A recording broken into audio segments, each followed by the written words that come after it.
Hey guys, welcome back. This is ChosenArchitect, and today we are going to be jumping into a mob spawner. Well, not jumping into it, but making one. So, I hope you guys are ready. So today we need to get our hands on a mob spawner, and it's going to take a little bit to do it in this pack. As we need, for one, an upgraded Silk Touch pick that requires not just Silk Touch in general, but Silk Touch 2. Now we have a Silk Touch pick. So we should be able to get that pick fairly easy. Let's go ahead and take a look here. So, Silk Touch.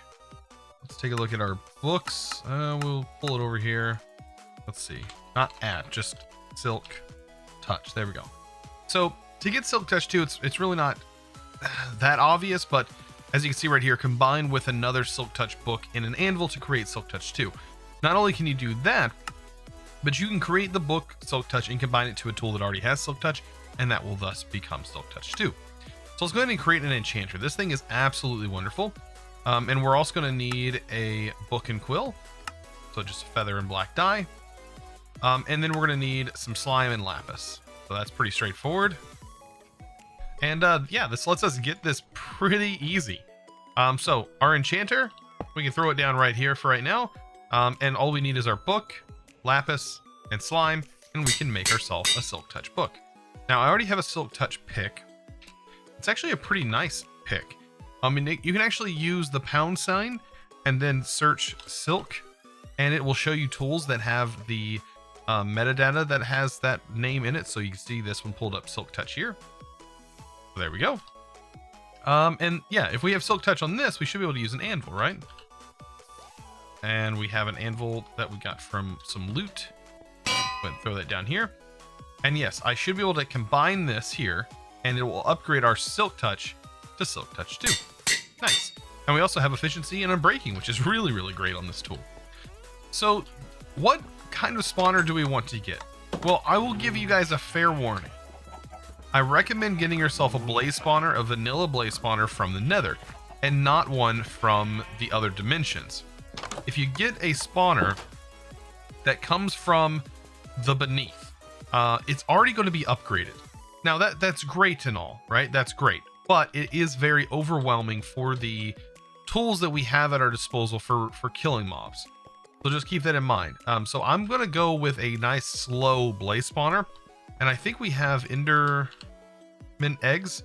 So yeah, we have Enderman spawn eggs, and Endermen are going to be a great source to have a farm running for them.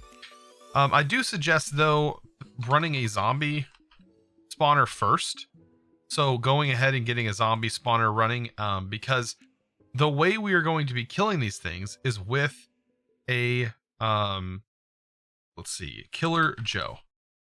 So we're going to be working with a Killer Joe in order to get this done. So as you can see, we need some quartz, so I actually need to go ahead and get, that reminded me, I need to get some quartz ground up, and we have quartz blocks as well. I might as well get those broken down. The quartz blocks can be ground down into actual quartz, and thus we set this to alloys only. We're gonna have a fun time here. So go and set that there. We'll throw this over here, and that's gonna start producing that glass for us, which we're gonna need a bit of. So with all this being said, we need to go into the Nether, go into our fortress, and go ahead and collect that blaze spawner. So let's go ahead and head into that dimension, and we should have one right by us. Let's go ahead and turn into a blaze here, just to be on the safe side, so that way we don't catch fire or anything. We have one here, and we also have one down here. Now both of these are in perfect positions, but this one's a little bit further away, so I'm just going to go ahead and break it and call it good, right? This is the spawner that we actually need. I went ahead and also grabbed a spawner from the beneath to kind of show you guys the differences that they come like preset with. So I don't know if it's different for every spawner, but I do know that this is pretty much what most of the spawners are going to look like from the beneath. So we have our blaze spawner, which this is your default like vanilla spawner settings, with a minimal delay of 200, max delay of 800, spawner count 4, and then maximum nearby entities of 6. And then we have a player range of 16 and a spawn range of 4. Spawn range of 4 is pretty important. That's the spot, the size, that's the radius around the block that the mobs can actually spawn in. And we all know that a 9x9 usually holds a vanilla spawner. So if it's changed in any way, that if it's increased, then things will start trying to spawn outside of that. So over here is the one that comes from the beneath. So it is a spawner, but that doesn't really matter. What matters is all of its settings. The minimal delay is at 20, and the maximum delay is at 100, which means it's going to spawn really fast. These are based on ticks, and it will spawn within that tick range. And then we have spawn count, which is 4, which is the same as the other one. Then we have maximum nearby entities, which is 32, which is actually a good thing. Which means you can have up to 32 mobs in an area before the mob spawner says, hey, we can't spawn anymore because there's too many here. And you also have the player spawn range, which is actually shorter than this one, than your vanilla, which is at 8, and you have a spawn range of 6. Now, you could increase the spawn range and lower the spawn radius on this thing and use it if you really wanted to. For right now, I'm going to go with this one. If we ever need to use these, we can always, grab one and use it. I'm going to show you how to change some of the settings on here.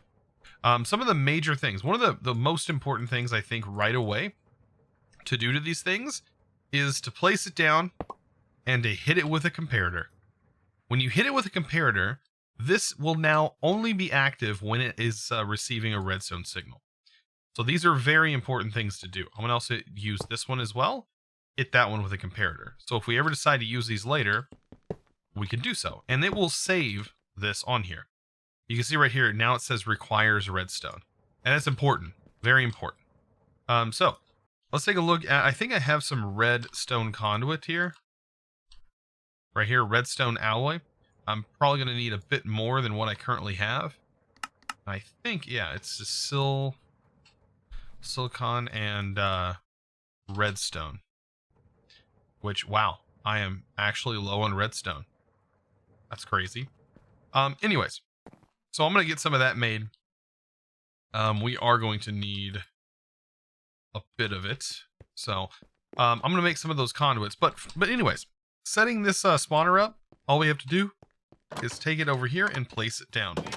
Now I am going to place it on top of this 2 section here, and I actually want to run cabling from the roof. So let's make sure this is on the blaze one. You can see it's just going to stay stationary. There's nothing to it. It's going to be plain Jane and staying perfectly fine here. It also has some conditions that are not being met. It is too bright in here because it's based off of a normal spawner, and that we can change those things. But for right now, it's just your regular blaze spawner, and I don't want to use it just yet because we have no way of killing it. And I actually want to set it to a zombie spawner right away. So let's go zombie, and we can just go ahead and change this to a zombie. Now you'll find these eggs in those loot chests in the beneath dimension. And when you right click an egg on a vanilla spawner, or any spawner really, it will change that spawner to be whatever the egg was, the spawn egg. So you'll find these in those loot chests, which believe me, you'll find them pretty frequently if you're looting or kind of mining in that dimension. All right, so now that we have all that done, let's go ahead and hop down here. We have a couple of things that I've had processing. They should have, oh yeah, I forgot. They all go into your system now. That's a lot better. Okay, so killer gel, right? That is something that we need to make. And what is a killer gel? Well, we need a zombie, and we need one of these. So we need zombie head, solarium, and silicon and redstone. And like I said, redstone we're out of, so I'm so surprised we're out of redstone because I never run out of redstone. I'm actually going to go mining for some redstone then. That is absolutely insane. So now that I have my Z-Logic controller, we actually need to throw this over here and make it even smarter by applying a zombie in a soul vial. So this is the thing we're going to need for a killer gel. Now, a killer gel is really cool. It requires a little bit of automation to get this set up. We're not going to have the full automation set up today, I don't think. Simply because technically you would need like 2 spawners, I think, to complete this whole thing. But we have the Franken zombie, which is great, and we're going to use this to make the killer gel. Right. So the killer gel will not function without nutrient distillation, though. So nutrient distillation comes from a vat. Where is that? It's not showing here. There we go. The vat. So this guy right here is a machine that we need to make. I don't think I have. What's the industrial? I don't remember if I placed that somewhere. We might have to make more of this dye here, because I'm pretty sure I put it somewhere and I forgot where I put it. It was supposed to be lingering around here somewhere. Anyways, so I'm going to need to make more of the industrial dye blend, which shouldn't take me very long at all. And then we're going to get the vat up and running. The vat is going to be very useful. Now, I recommend making a sink, as the sink is actually going to be very useful for this whole setup. We're also going to need some sugar from our sugar cane. We can grab that, and rotten flesh. Now, you'll notice rotten flesh doesn't actually drop. So it's where reliquary comes in handy. We'll have zombie hearts, and that will give us rotten flesh here. Awesome. So that's why I kind of want to get a zombie spawner going up right away, so that way we can get a little bit of zombie flesh, just kind of get this thing up and running. I also need another tank, so I can go ahead and make a tank. This is going to make it a little bit easier on us if we have this all set up. So I'm going to need somewhere that has some power. So this should have some power hooked to it. There we go. I think this also needs something else. So let's grab a basic capacitor. That should be plenty for this. And yeah, we'll just strap this right over here. And so we'll put the vat here, just so it has some power. And we'll throw that in. And I'll put the sugar and rotten flesh in here. And it's going to need water. So I can apply the water to the top. And go, all right, we're going to pull water. And there we go. And this should start working. And in the output tank, once it's got enough water, it's going to start producing this nutrient distillation. And I can have that push the output over into this tank. And whenever we need to refill the tank, we can just make sure to place it here and it'll be ready to go. We could also just use another tank and just right click on here and it would basically swap the contents, which is really nice as well. So while that's all running, we'll utilize this later on. We'll have some like fluid conduits that will make sure to automatically refill the tank that Killer Joe is going to be using later on. But for right now, we can kind of get I guess some of the automation ready to go. So what we're going to need if we're going to be automatically killing things is we're going to need a storage. So we already know, how a large storage works, right? So we can actually make a storage. I don't want to use a storage warehouse per se. We could try.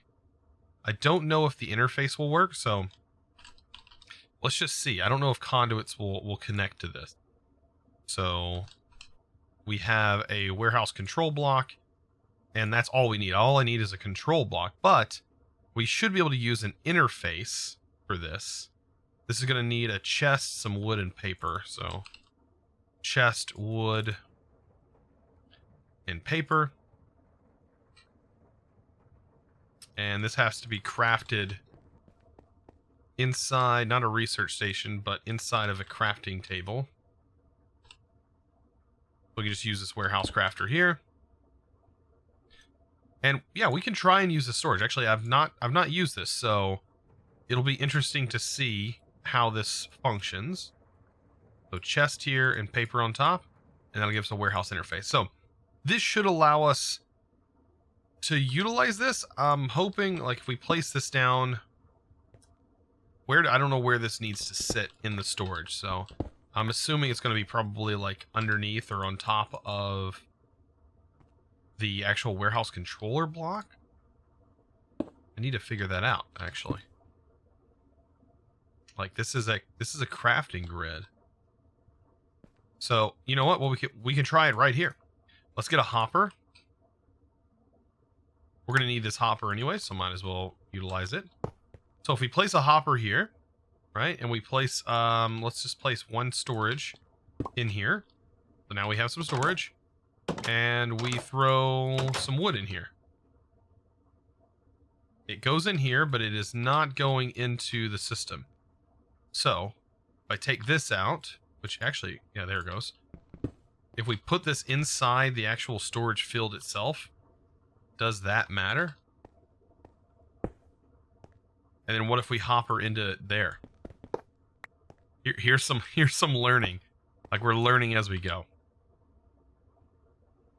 So that, of course, takes it. But it's not really doing anything with it. So that's what I'm kind of confused about. So yeah, we may not go with this for right now. Maybe you guys can let me know down in the comments how this is actually used. Because for right now, I'm just going to go with the very large chest. I think that is going to be suiting. I'm also going to need a experience obelisk. This is going to be the best way, I think, to store experience. And we have a vacuum hopper. Now, chest-wise, like I said, colossal chest is probably going to be the best way to go about this. And we don't even need a very large one, actually. We can probably go pretty small. We already have some of these parts ready to go. Let's just make a colossal chest core and a interface, of course. And yeah, we'll just make a couple more of these, and that should be plenty. And we'll need conduit, item conduit, to route this stuff around. Not sure if I have more of this or not. Doesn't look like I do. So yeah, it looks like we're just gonna have to make some. So when setting up our colossal chest, we can go ahead and place our interface here. I'm gonna place the core next to it, and yeah, I'm gonna try this smaller one. And yeah, that one should work just fine. And as you can see, we have our ports here. Now right here is where the main, like, all the action is going to happen. We'll have the Killer Joe right here. And then we'll have a vacuum hopper here. And we can put our experience obelisk right next to that. No problem. Actually, you know what? What we could do is we could actually move this chest over one. And that would make life way easier. Because then we could just place the interface, like, right next to this thing. So what we could end up doing is, like I was saying, is place the interface right here. Then place the core. And then finish placing the rest of this. And we should have ourselves a pretty decent connection here.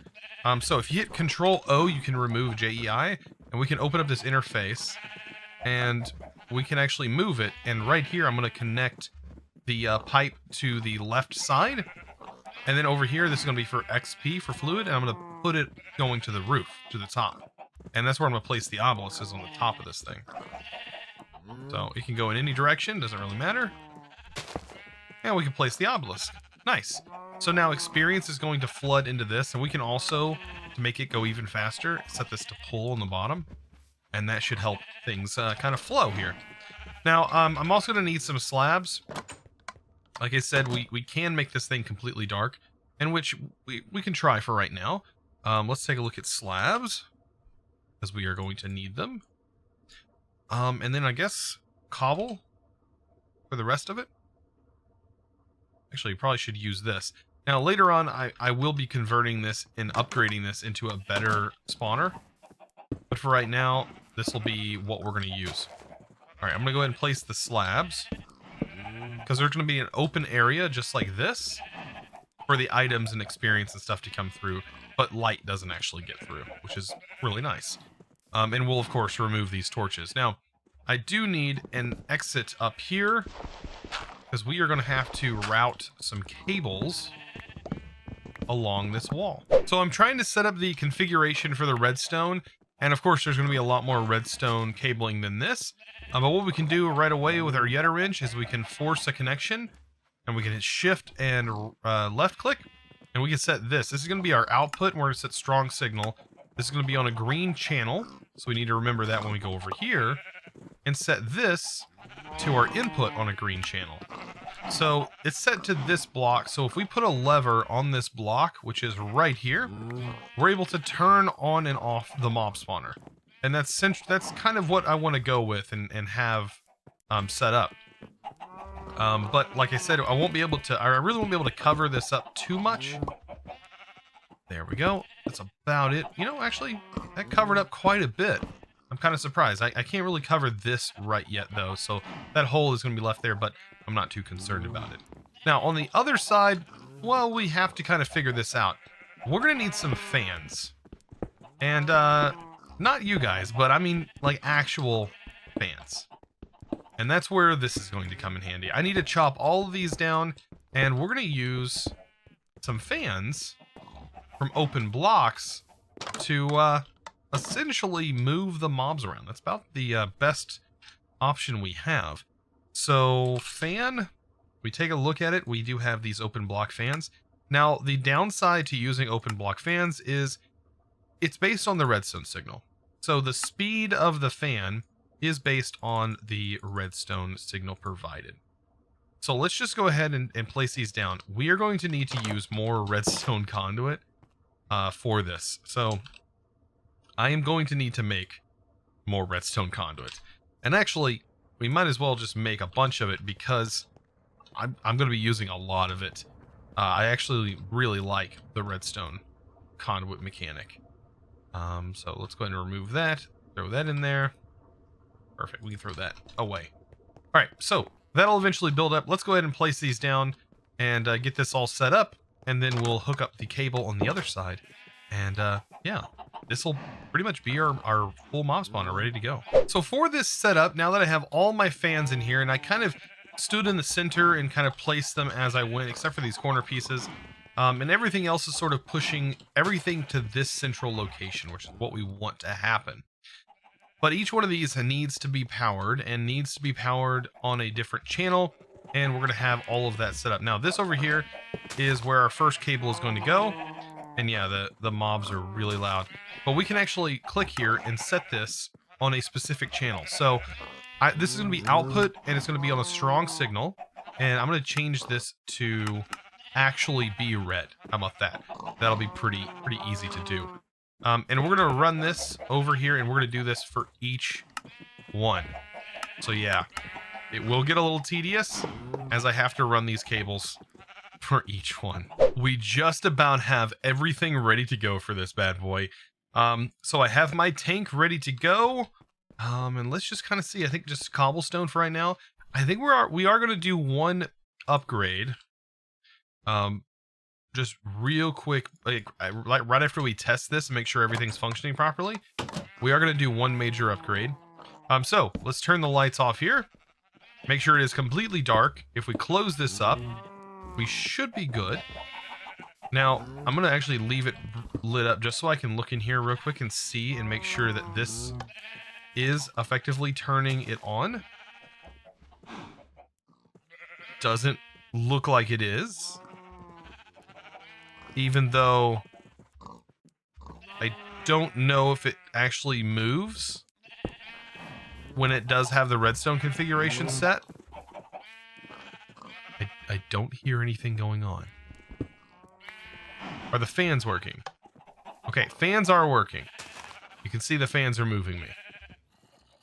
Oh, yep, we got a zombie in there. So it is working. Okay, so it is on.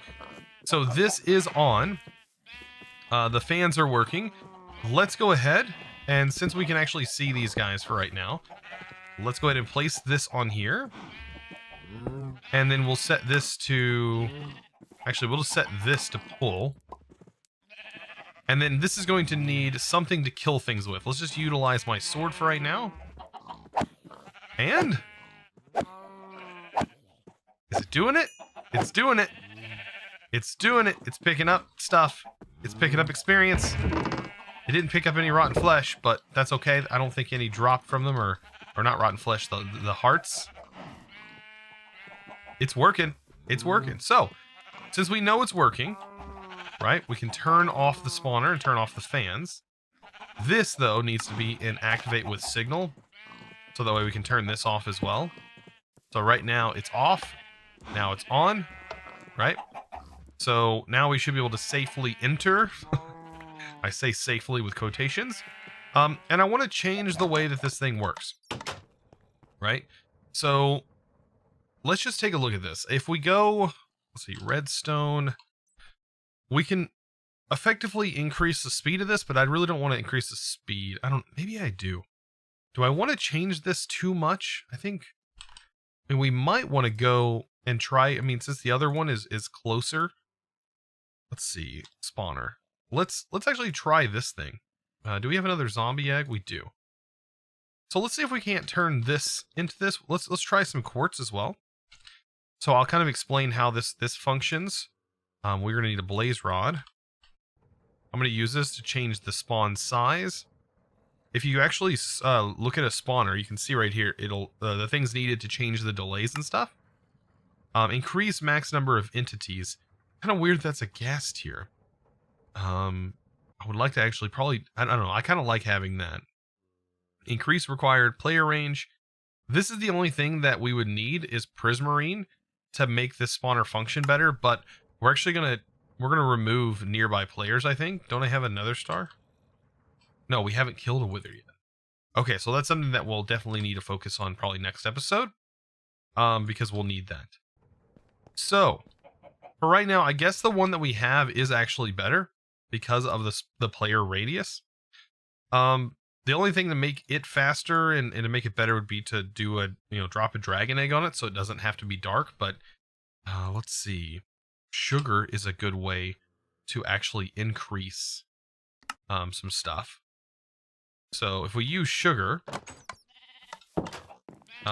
this can actually take the max delay, and we can lower the max delay. Let's see. Spawner. I don't actually think it's sugar. I can type.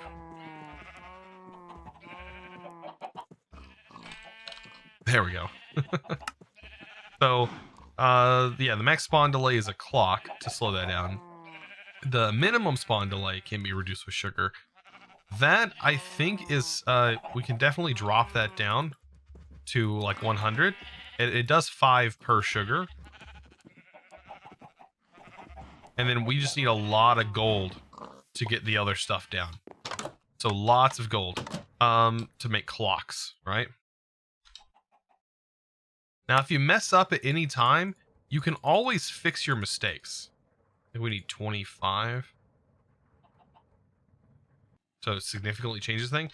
If you make a mistake and say you go down too far, you can put quartz in your offhand and use the same item, and it will reverse the effect.